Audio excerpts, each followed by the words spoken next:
अजीज दोस्तों, अस्सलाम वालेकुम, नमस्ते, सत श्री अकाल, जय जिनेंद्रा, गुड आफ्टरनून। अजीज दोस्तों, पाकिस्तान के मामला के बारे में कुछ चीज़ें आपके सामने रखूँगा। उससे पहले मैं एक दो छोटी मोटी बातें आपके साथ कर लूँ।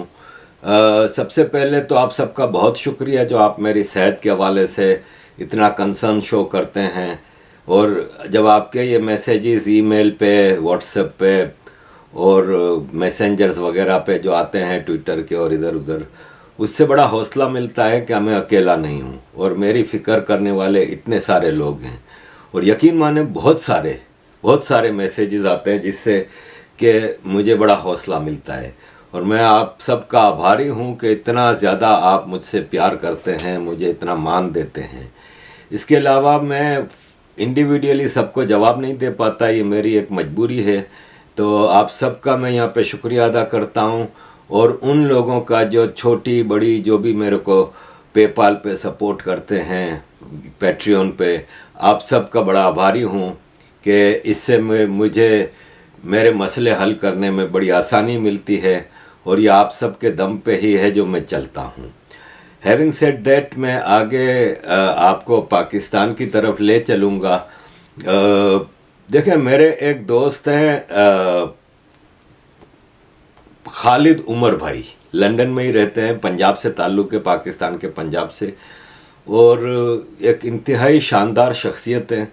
और जब भी लिखते हैं तो पूरा पढ़ता हूँ मैं, क्योंकि उनका लिखा बड़ा खूबसूरत होता है और हकीकत से ऊपर होता है पूरा।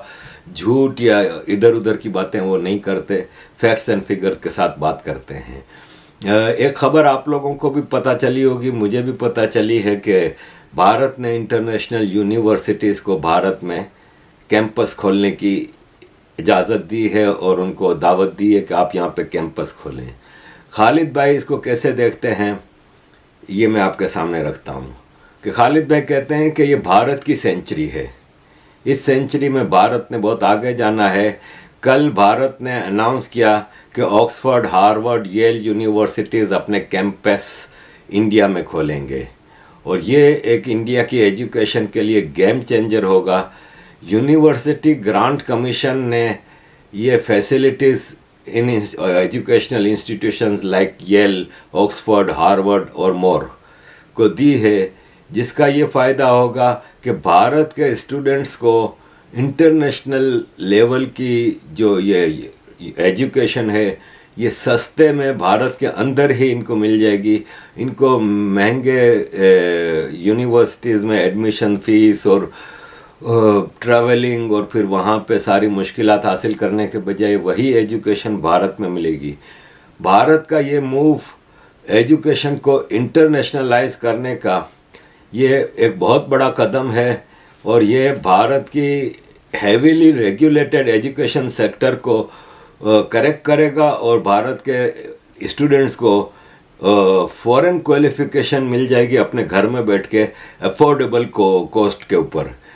और इससे ये भी होगा कि और यूनिवर्सिटीज़ और इंटरनेशनल एजुकेशन इंस्टीट्यूट्स भारत की तरफ आएंगे, और भारत के स्टूडेंट्स को इसका बहुत बड़ा फ़ायदा होगा कि भारत इतना बड़ा देश है, इसमें इनका युवा इतना बड़ी तादाद में है कि इनको एजुकेशन का बड़ा फ़ायदा होगा, और फिर उनको अपॉर्चुनिटीज़ अपनी लाइफ में बहुत ज़्यादा मिलेंगी।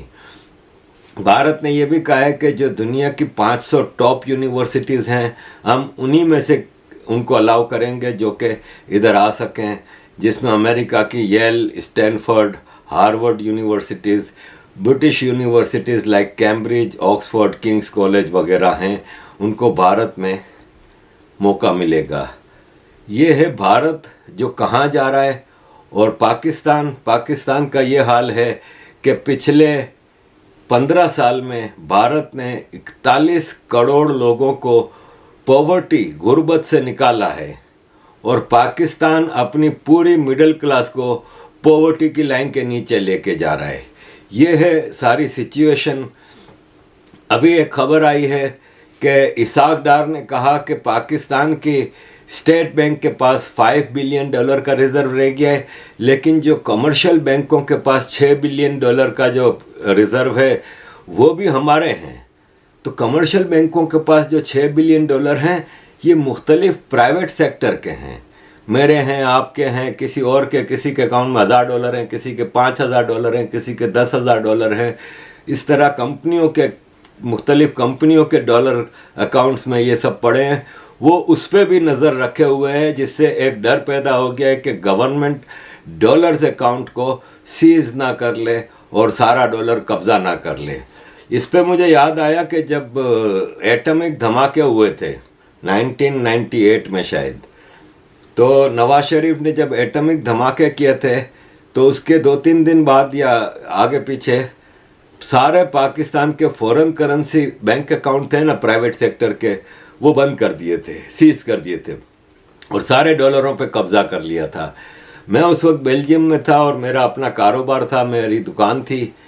तो और उस वक्त इन्होंने पाकिस्तानियों से मदद मांगी थी। तो मुझे याद है कि मुस्लिम लीग नून बेल्जियम का चौधरी परवेज़ इकबाल था, वो मेरी दुकान पे भी आया था और मुझसे भी 5000 बेल्जियन फ्रैंक गवर्नमेंट के चंदे चैरिटी भीख में लिया था। सोचें 98 और आज 2023, 25 साल से तो ये आम पाकिस्तानियों का खून चूस रहे हैं। वो जो फॉरेन करेंसी अकाउंट उस वक्त सीज किए थे ना, तो मैं 98 की एंड में जिनीवा गया था सेशन अटेंड करने। तो वहाँ पे एक प्रोग्राम था। अक्सर ऐसा होता है कि कोई फॉरेन कंट्री एम्बेसियाँ जो होती हैं वो शाम के वक्त एक डिनर का ऑर्गेनाइज करते हैं या ऐसे ही गेट टुगेदर रखते हैं अपने एम्बेसी के कंपाउंड में या किसी होटल में।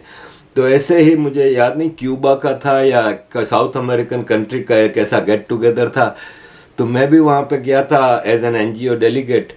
तो मैं वहाँ पे खड़ा था तो मेरी नज़र पड़ी एक आदमी पे और मैं पहचान गया कि ये पाकिस्तान का एक्स फॉरेन मिनिस्टर है आगा शाही।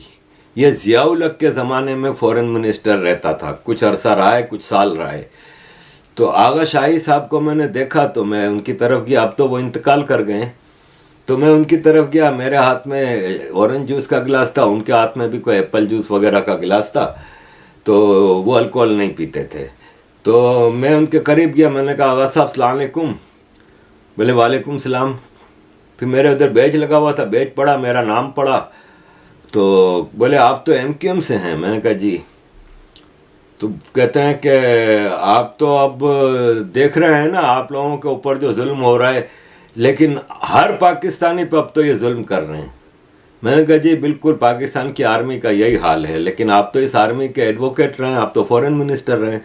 बोला मैं अफसोस करता हूँ और सारी ज़िंदगी पछताऊँगा कि मैं पाकिस्तान आर्मी का फॉरेन मिनिस्टर रहा हूँ। बोले आपको पता है, गाली दे के इन्होंने हरामजादे नाम लफ्ज़ यूज़ किया। उन्होंने कहा आपको पता है इन लोगों ने क्या किया है?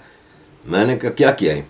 बोले मेरे पास फ़ोन आया एटमी धमाके करने से 1-2 दिन पहले एक ISI के बड़े उसका जनरल का, और उसने मुझे कहा कि आगा साहब आपके बैंक अकाउंट में, फॉरेन करेंसी अकाउंट में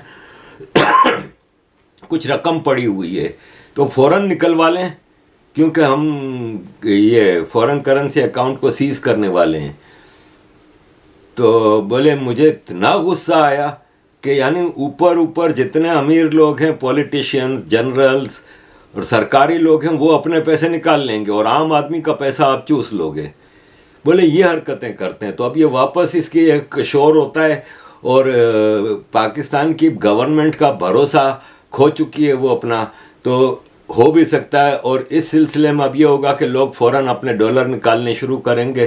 तो ये जो प्राइवेट बैंकों के पास जो पैसा पड़ा है ना, वो भी अब जाने वाला है और गवर्नमेंट के पास भी अब पैसा इसलिए कम हो गया है कि गवर्नमेंट के अपने बैंक में जो स्टेट बैंक ऑफ पाकिस्तान में जो 5 बिलियन बल्कि 5 बिलियन और कुछ रह गए थे, वो अब 4.6 बिलियन पे पहुंच गए हैं फेडरल रिजर्व। इसलिए कि पाकिस्तान ने इमारात की नेशनल बैंक ऑफ दुबई को $600 मिलियन और DIB दुबई इंटरनेशनल बैंक को $420 मिलियन की किस्त भरी है फ्राइडे को, जो इनको मजबूरन भरनी पड़ी। तो अब ये है कि $4.6 बिलियन पे फॉरेन रिजर्व पहुंच गए हैं। पाकिस्तान में आम आदमी की सिचुएशन क्या है, इस पे ये एक आपको पता है कि ये हमारे बहुत ही मज़ाहिया चीज़ें लिखते हैं, बनाते हैं प्रोग्राम। ये ज़रा देखिए कि ये पाकिस्तान में इन्वेस्टमेंट का एक रास्ता बता रहे हैं। हाँ भाई, क्या हाल है भैया? आप सबके लिए बहुत जबरदस्त खुशखबरी। यार लोग बोलते हैं जुनैद भाई आप हमेशा मायूस करने वाली बातें करते हैं, डाउन करते हैं। भाई मूड अपलिफ्ट करें। जबरदस्त है खबर। वो ये है कि भाई नौकरियां नहीं है मुल्क में, हुकूमत भी वादा पूरा नहीं कर पाई, अब एंड डेज चल रहे हैं। तो भाई खल्ली वल्ली नौकरियां, अपना कारोबार करो। और कारोबार में जो बरकत है वो किसी में भी नहीं है। तो मेरे पास आप सबके लिए एक बड़ी जबरदस्त इन्वेस्टमेंट अपॉर्चुनिटी, 30 से 50 हज़ार रुपए का खर्चा है। बिजनेस सिर्फ कराची में होगा, ठीक है। आपने अपने इन्वेस्टमेंट से, अच्छा इसका प्रॉफिट क्या है? अक्षय कुमार कहता है 21 दिन में पैसा डबल। मैं कहता हूं पहले दिन हो जाएगा। आपने करना ये कि आपने 30-50 हज़ार जो लगाना है, आपने लेनी है टीटी। फिर आपने किसी की बाइक छीननी है, उस पर अपना शबाटर लौंडा आगे बिठाना है, आपने पीछे यूं बैठ जाना है, यूं जैसा दिल करे। अब आप पूरे शहर घूमे, क्लिफ्टन में छीनना है मोबाइल, बफर जोन में छीनना है, जहां आपका दिल कर रहा है कि यार आज फेडरल एरिया जाने का दिल नहीं कर रहा, तो आप क्लिफ्टन में छीन लें। आज आपका सदर जाने को दिल नहीं कर रहा, पाकिस्तान चौक पे छीन लें। कोई मसला ही नहीं है, अक्खा शहर आपका है यार पूरा। कोई टेंशन की सीन नहीं है भाई। भूख लगे कहीं ना कहीं आपको कोई चैरिटेबल ऑर्गेनाइजेशन मटन बिरयानी खिलाएगी। ये ऐसा शहर है भाई, लुटता है, मरता है, उसके बाद मटन बिरयानियां भी खिलाता है आपको। वल्ली वल्ली यार। और फिर जब आप शाम को थक जाएंगे तो आपकी कोई ना कोई सीसीटीवी फुटेज आ जाएगी, वो रात को हम हालात अपडेट्स पे बैठ के देख लेंगे, अच्छे लगेंगे आप, पूरी शक्ल भी है, अबे कोई पकड़ने नहीं आ रहा। और अगर आपका शबाटर लॉन्डो का ग्रुप थोड़ा बड़ा है, तो जिस तरह अभी परसों ये ईबीएम कॉजवे जिसको कहते हैं कुरंगी वाला रोड, 12 लड़कों ने मिलके एक 6 ने यहां से रोड बन गया, 100 गाड़ियां लूट ली। अबे खल्ली वल्ली, बम्पर प्राइस। ये होता है भाई जैक। ये अबे क्रिप्टो देगा क्या इस पे? क्रिप्टो डबल दे। अबे बिटकॉइन भाड़ में जाए, इथेरियम ये डबल 21 दिन में, क्या 21 मिनट में पैसा डबल भाई। 100 गाड़ियां लूट ली, कोई पूछने वाला नहीं। किसी को ठोकना है ठोक दो, ये करना है कर दो। वैसे शहर में आप निकलो तो जगह जगह बंदूकें होंगी, टॉर्चे मारेंगे, ये चेक करा दो, वो करा दो। मुझे एक बार गाड़ी से निकलवा के पूछा गाड़ी में कोई खतरनाक चीज तो नहीं? मतलब जो थी वो तो बाहर निकाल ली। कॉमेडी चलती है ना, अब क्या करें, टेंशन पीटीएसडी वाले में हम रहते हैं हर वक्त। तो भाई ये सीन है कराची का भाई, धड़ाधड़ लुट। इतना खुला चल रहा है, इतना चिलिंग चल रहा है। वो याद है एक सेन पे आती थी, वो क्या नाम था प्रोग्राम का, वो वर्ल्ड डेंजरस वीडियोस पता नहीं क्या था, उसमें दिखाते थे ये साउथ अमेरिका के मुल्क में चलते फिरते किसी का वॉलेट छीन रहे, 5 आते थे, वॉलेट छीना, थैली छीनी, भाग गए। वही सीन हो गया 15 साल में, वही सीन हो गया यहाँ पे। लगता तो ऐसा ही है भाई। देखे ना मैं किसी इदारे की कर रहा हूँ, ना मैं किसी गवर्नमेंट को कुछ कह रहा हूँ, मैं बस ये as a Karachiite, as a citizen कह रहा हूँ कि भाई हम कहाँ जाएं, मर जाएं, समंदर में डूब जाएं, कहाँ जाएं, नाले में कूद जाएं, क्या करना है। तो अजीज दोस्तों, ये सारी सिचुएशन है। इसमें पाकिस्तान अब 2 चीज़ें करने जा रहा है। एक तो ये कि पाकिस्तान जो मंडे को 9 जनवरी को जिनीवा डोनर्स कॉन्फ्रेंस हो रही है, उसमें पाकिस्तान भरपूर तरीके से कोशिश कर रहा है कि सैलाब का बहाना करके पब्लिक से मतलब इंटरनेशनल डोनर से पैसा लिया जाए। उसमें Japan, European Union, France, Germany वगैरह, इसके अलावा England, America, IMF, world bank, Dubai banks, international banks, Asian development bank, Australia, Saudi Arab, इमारात, मतलब कतर, सबको जमा करेगा और वहाँ पे भीख का टोकरा रख देगा कि हमारी मदद करो। क्योंकि ये डोनर्स कॉन्फ्रेंस है, लोन कॉन्फ्रेंस नहीं है। डोनर्स का मतलब होता है कि आप भीख दे रहे हो। तो पाकिस्तान जिस तरह एक मंदिर के बाहर, एक मज़ार के बाहर, एक दरगाह के बाहर, एक मस्जिद के बाहर भिखारी बैठे होते हैं जो भीख मांग रहे होते हैं चादर फैला के, इस तरह जिनीवा डोनर्स कॉन्फ्रेंस में पाकिस्तान भीख मांगने का प्लान बना रहा है। और उसमें मॉडल के तौर पे जैसे आप इन भिखारियों को देखते हैं कि कोई रेडी, एक छोटी सी रेडी बनाई होती है जिसके ऊपर अपना बीमार बच्चा या बीमार बीवी या बीमार माँ या बीमार बाप या किसी को भी दिखा के लोगों से भीख मांग रहे होते हैं। इसी तरह पाकिस्तान अब सिंध में जो सैलाब की तबाहकारियाँ थीं, जिससे लोगों को वापस आबाद नहीं किया जा रहा, आर्मी का एक बंदा बेघर नहीं हुआ, आर्मी के मैसेज को कोई नुकसान नहीं पहुंचा, जागीरदारों के एक खेत को, एक हवेली को नुकसान नहीं पहुंचा, पूरा इनका जो हायरार्की है इनको कोई नुकसान नहीं पहुंचा। आम आदमी के घर तबाह करके अब उसको बसाया भी नहीं जा रहा, उनको उनके घरों तक वापस भी नहीं जाने दिया जाता कि वो अपने बल पे भी कोशिश करें कि उसको रिस्टोर करें, क्योंकि वो मॉडल दिखाना है भीख मांगने के लिए। तो वो मॉडल रखा हुआ है कि हम भीख मांग सकें।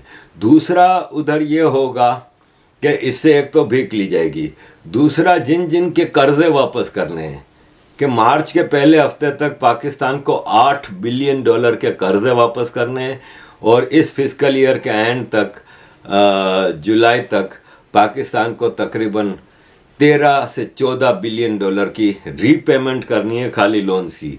इंपोर्ट के लिए डॉलर्स अलग चाहिए, फिर गैस खरीदनी है, दूसरी चीज़ें खरीदनी है, उनके लिए अलग वो चाहिए।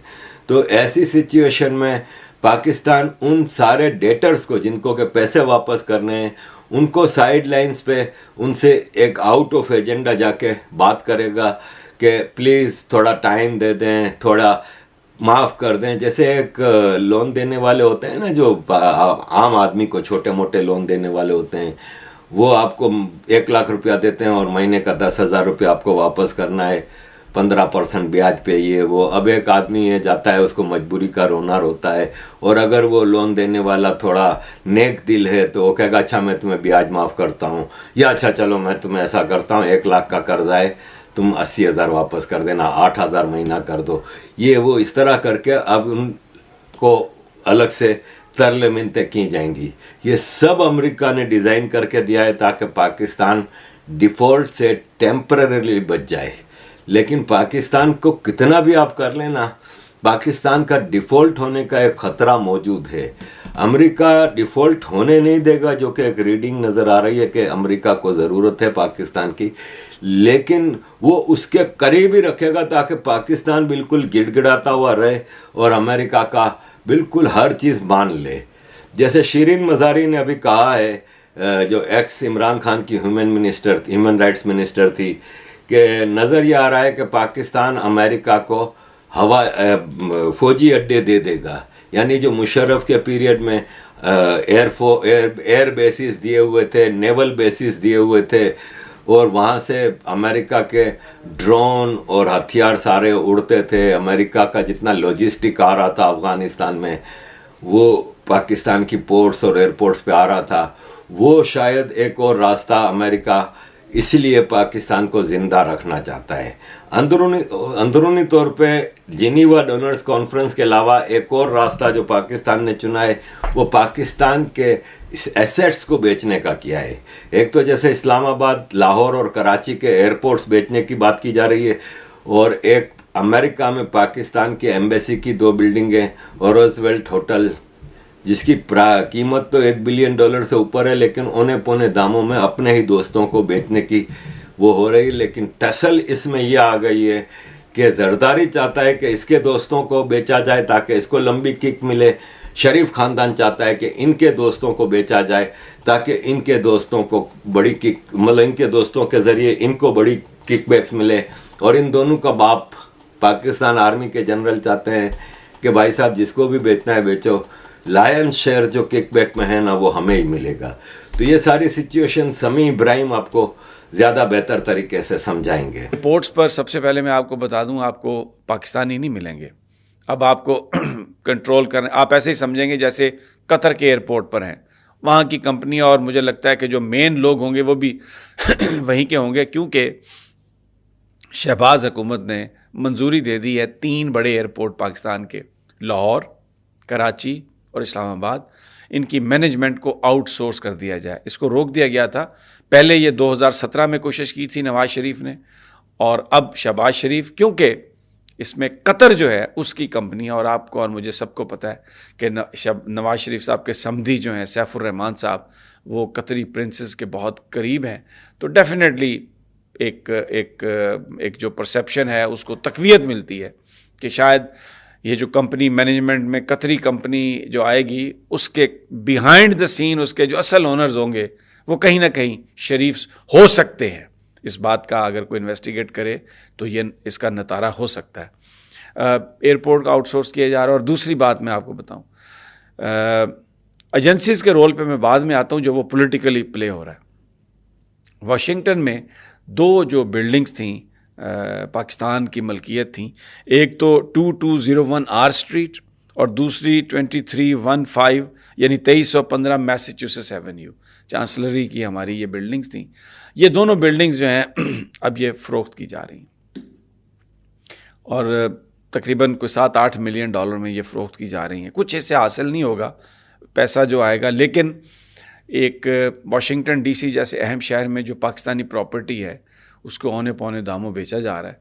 और मैं आपको बताऊं कि किस तरीके से खिलवाड़ हुआ है तो आप हैरान हो जाएंगी कि ये जो 2010 में हमारी नई एम्बेसी बन गई थी और 2012 में गालिबन, तो उसके बाद ये दोनों बिल्डिंग्स जो हैं इनकी रेनोवेशन की गई, लेकिन इनको खाली छोड़ दिया गया, अबैंडन छोड़ दिया गया।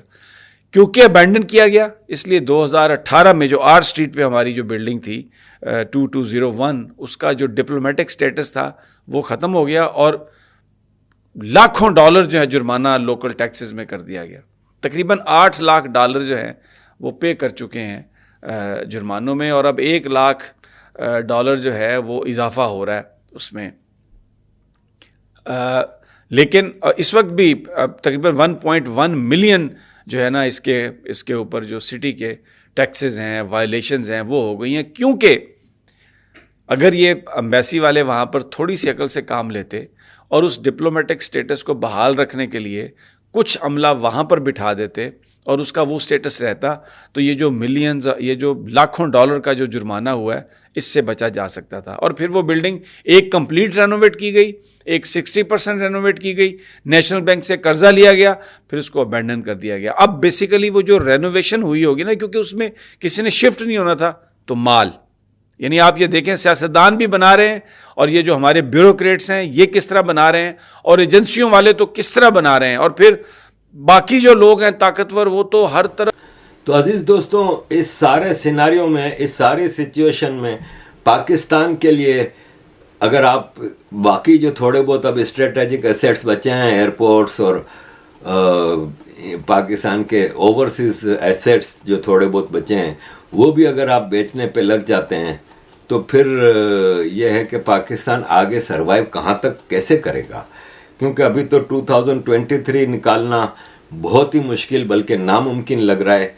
आगे सिचुएशन में आपको ये बता दूं कि इमरान खान के जो 45 महीने थे, इसमें इमरान खान ने खाली ये जो फिस्कल ईयर जुलाई 2022 से लेके जुलाई 2021 से लेके जुलाई 2023, इसमें से पहले 9 महीने इमरान खान के रहे थे मार्च तक।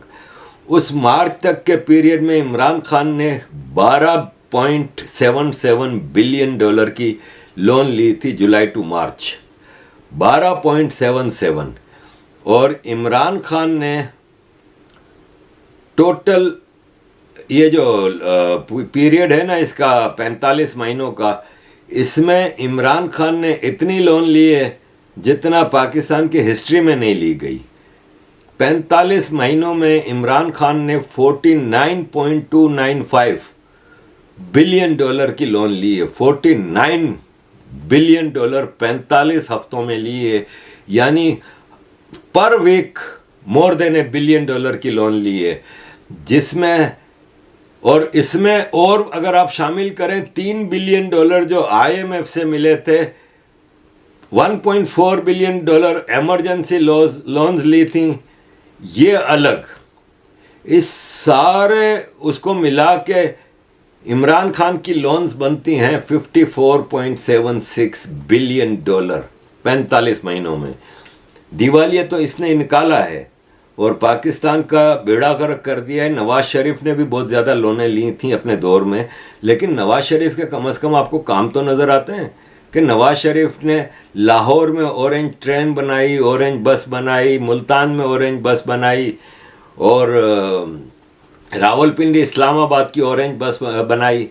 ये सब इसने फिर हाईवेज के नेटवर्क बनाए। ये सब नवाज शरीफ के काम है। ऑल दो के नवाज शरीफ का सारा काम पंजाब का ही रहा है। पूरे पाकिस्तान को, पंजाब को भरा है, पाकिस्तान को लूट के, जैसे केपी के सिंध और बलूचिस्तान से लूट मार करके सारे डेवलपमेंट वर्क पंजाब में किए। लेकिन आपको कम से कम ग्राउंड पे पंजाबी में ही सही काम तो नज़र आ रहा है। इमरान खान ने दिया क्या इस मुल्क को? सारा इमरान खान का काम सोशल मीडिया पे रहा है कि सोशल मीडिया पे बताते रहे कि हमने ये किया, हमने ये किया। कोई कॉन्क्रीट चीज़ नज़र नहीं आती इमरान खान की दी हुई। फैक्ट्स एंड फिगर मेरे पास बहुत लंबे चौड़े हैं कि किसने कितने दिए। दुबई इंटरनेशनल बैंक ने इतने दिए, और सारी चीज़ें मौजूद हैं कि फॉरेन फंडेड प्रोजेक्ट के 1.82 बिलियन थे, इसके अलावा 10.114 billion dollar non productive loan लिए हैं। इस तरह प्राइवेट बैंकों से 2 बिलियन डॉलर लिए हैं, सऊदी अरब से 3 बिलियन डॉलर लिए हैं, कमर्शियल बैंकों से 2.62 बिलियन लोन लिए हैं, मल्टीलेटरल मुख्तलिफ मुल्कों से, जापान से, इससे उससे थोड़ा थोड़ा करके 3.95 बिलियन डॉलर लिए हैं। ये सब इमरान खान के फिगर्स अभी मैं बता रहा हूँ। तो आप खुद सोचें कि इस मुल्क को ये लोग कहाँ लेके जा रहे हैं। अजीज़ दोस्तों, मैं और इसमें जो लूटमार है, जैसे मैंने आपको लॉ एंड ऑर्डर सिचुएशन वगैरह बताई, तो उस पर तो मेरी अलग पूरी वीडियो बनेगी। ये आप देखें, ये ट्रैफिक पुलिस वाला है, ये एक हाईवे पे रेस्टोरेंट पे बैठ के पब्लिक में अपनी रिश्वत को खुलेआम सेट कर रहा है। किसी से 100 रुपये लिए, किसी से 500 लिए, किसी से 1000 लिए, किसी से 5000 लिए। खौफ ख़त्म हो गया है। ये देखें अपने पैसे किस तरह सेटिंग करके थप्पी बना के अलग अलग करके खुलेआम कर रहा है।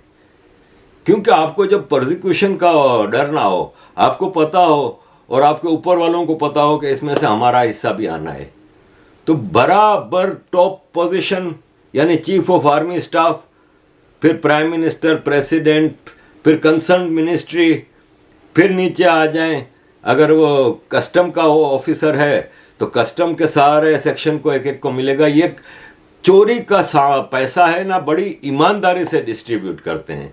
तो ये पाकिस्तान में इस वक्त कोई खौफ नहीं है, गवर्नमेंट की रिट कहीं भी कोई नहीं है, और पाकिस्तान इस वक्त तबाही की तरफ जा रहा है।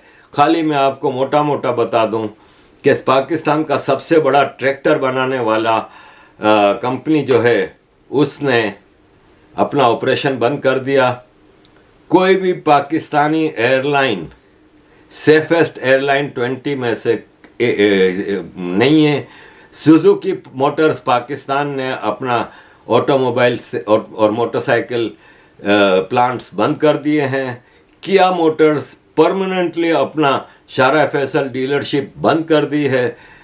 डॉलेंस CEO ने 2000 एम्प्लॉयज़ को निकालने का ऐलान किया है। LC खुली नहीं रही कि हम आगे बढ़ें, वो कह रहे हैं। टोयोटा का इंडस मोटर ने अपना प्रोडक्शन प्लांट टेम्पररीली बंद कर दिया है। Pakistan auto parts maker temporarily अपना ऑपरेशन बंद कर दिया है इकोनॉमिक क्राइसिस की वजह से। फौजी फर्टिलाइज़र ने अपना DAP प्लांट मार्केट ख़राब होने की वजह से बंद कर दिया है। जैस पाकिस्तान की सबसे मोबाइल सर्विस प्रोवाइडर, जैसे आपके यहाँ क्या है भारत में वोडाफोन है, और जैसे आपके यहाँ के नेटवर्क हैं, ऐसे पाकिस्तान का सबसे बड़ा जैस था। उसकी पेरेंट कंपनी वियोन ने पाकिस्तान के जो टावर्स हैं, इसके जो एसेट्स हैं, वो बेचने की तरफ जा रहे हैं। निशात यूनियन टेम्पररीली अपना पूरा इकोनॉमिक क्राइसिस की वजह से टेक्सटाइल कंपनी बंद कर दी है। ये सिचुएशन है पाकिस्तान की। अजीज़ दोस्तों, कल फिर आपके सामने पाकिस्तान के हवाले से जो ख़तरनाक सिक्योरिटी सिचुएशन है, बलूचिस्तान और पख्तूनों की जो अलायंस है अफ़गानियों की, मिल के पंजाबी फ़ौज को मारेंगे, वो एक बड़ा ख़तरनाक सिनारियो है। बलूचिस्तान में पिछले 3 दिनों में कोई 15 से 20 हमले हुए हैं, उनकी डिटेल्स आपके सामने रखूँगा। सिक्योरिटी सिचुएशंस के हवाले कल मैं आपके सामने पेश करूँगा।